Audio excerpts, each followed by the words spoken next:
Assalamualaikum warahmatullahi wabarakatuh. Perkenalkan, nama saya Muhammad Zakaria dengan NPM 052.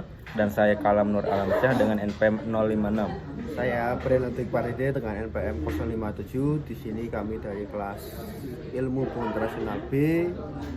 Di sini kami akan mengerjakan tugas dari Ibu Lucy, yaitu dengan mata kuliah kewarganegaraan. Jadi di sini kami akan membahas tentang apa itu inkonstitusional dan contohnya yang ada di Indonesia.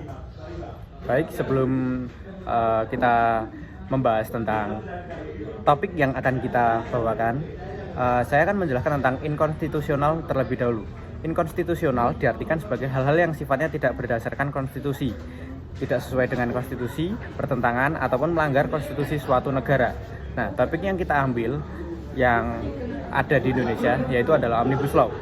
Omnibus Law sendiri adalah regulasi atau undang-undang yang mencakup berbagai isu atau topik. Secara harfiah, Omnibus Law adalah hukum untuk semua. Dan istilah ini diambil dari bahasa Latin, yakni omnis, berarti untuk semua atau banyak. Dalam Undang-Undang Nomor 11 Tahun 2020, Cipta Kerja adalah upaya penciptaan kerja melalui usaha, kemudahan, pelindungan, dan pemberdayaan koperasi, dan usaha mikro kecil dan menengah, peningkatan ekosistem investasi, dan kemudahan berusaha, dan investasi pemerintah pusat, dan percepatan proyek strategis nasional.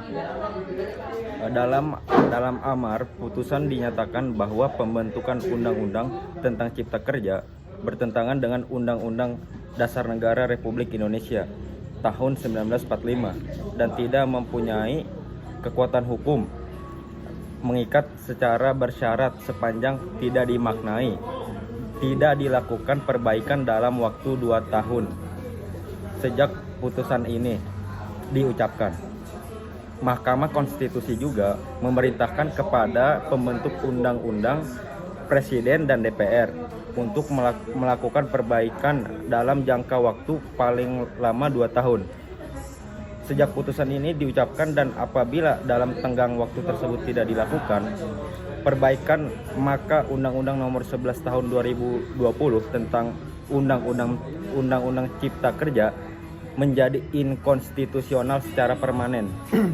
Jadi di sini UU Nomor 13 Tahun 2003 tentang Ketenagakerjaan juga berisi tentang ketentuan-ketentuan tentang perlindungan buruh dan eksploitasi. UU ini melindungi hak-hak buruh termasuk hak yang atas upah yang layak, jam kerja yang wajar, dan lingkungan kerja yang sehat dan aman. UU Ketenagakerjaan juga mengatur tentang perlindungan buruh dari diskriminasi dan pelecehan di tempat kerja.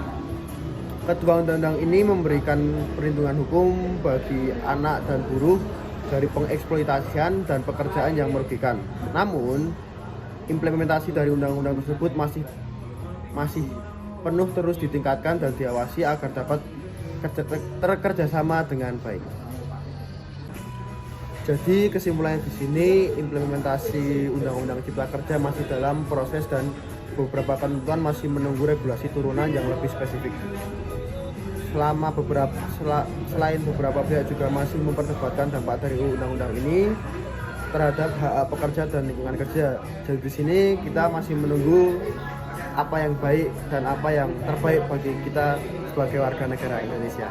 Terima kasih atas perhatiannya. Kami bertiga mengucapkan mohon maaf jika ada salah kata. Wassalamualaikum warahmatullahi wabarakatuh.